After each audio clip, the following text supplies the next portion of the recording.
There are a few absolute truths in this world. All we know is that the sun will rise in the east, it will set in the west, and at some point between those two events there'll be a group of anime characters who'll decide that they want to go to a spa out of town during a critical point in the narrative. This is the natural phenomenon that is otherwise known as the hot spring episode. In this video, I will show you that baths and hot springs are to anime as screaming is to GCSE drama performances. That is, the catalyst to every important event in its narrative. While hot springs do get a lot of attention, little is given to the short form version of the hot spring episode, the warm bath scene. Throughout the history of mankind, the amount of baths being had has had a direct correlation with the amount of good ideas that people have come up with. For example, Archimedes came up with the theory of displacement of water while he was in the bath, and paraded nude around the streets of Athens to show his excitement for the discovery. Alcibiades, the Greek general who had outwitted 3 different armies, had his castle burned down while he was in the bath. And in 1940, when Britain was still alone against the threat of the Axis powers, Churchill would frequently dictate to his secretaries while he was in the bath. All of those were true, by the way. I think it should be appropriate to talk about my very first bath scene in anime. And as you probably fucking guessed at this point, it had something to do with Soul Eater. So episode 1 of Soul Eater, or episode -3 if you want to be a dick about it, sees Soul yeet himself right into the middle of Blair's pumpkin cannons, if you know what I'm saying. This leads to light sexual banter, and Maka questioning her status of best girl, which she never loses by the way, and that's about the end of that. Okay, maybe not, because it's anecdote time, and boy is this one spicy. This is a few years ago, and we have this thing here called World Book Day, which is supposed to be an international event across schools, but as far as I can see it has less international prestige than the League of Nations. But the fun thing is that we're allowed to come in dressed as book characters, and me being the little weeaboo shit that I am, I decided I'd go dressed up as Death the Kid. But I had to prove he was a book character, so I bought a copy of the Soul Eater manga. Now, the first volume of the manga covers the first 4 episodes in the show, but what's different about the first chapter in this one? Easy.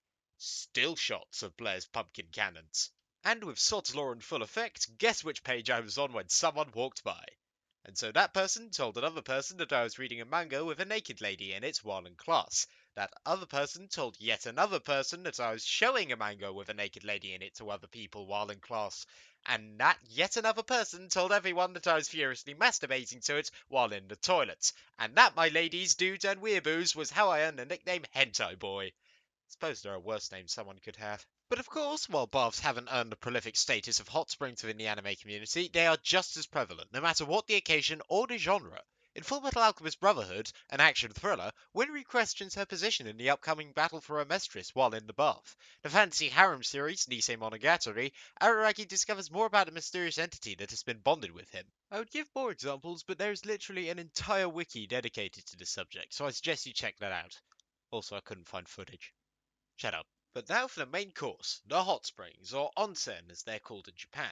It should be noted that the hot spring capital of the world is Iceland, as they arguably have more people coming to see the hot springs than citizens. But what makes Japan's hot springs so special?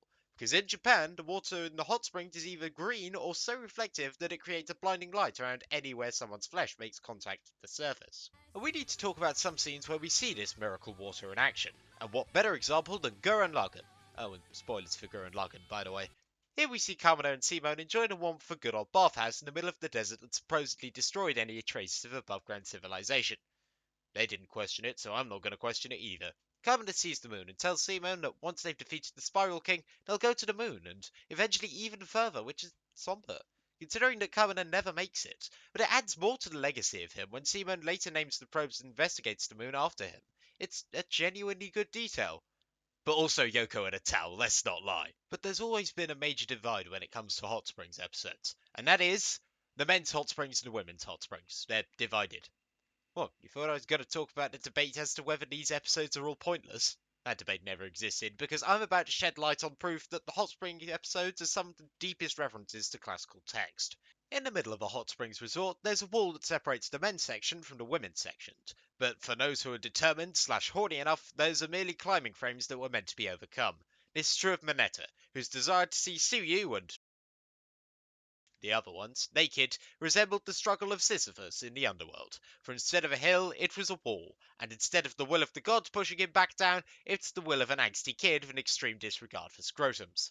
However, when the divide is destroyed, it's normally a cause of concern. In Konosuba, this too good not to be run by a fanatical cult experience turned out to be run by a fanatical cult. But Kazuma and the gang found out that someone had been poisoning the hot springs, which meant the gang had to purify the fuck out of the water source before being forced to leave the town.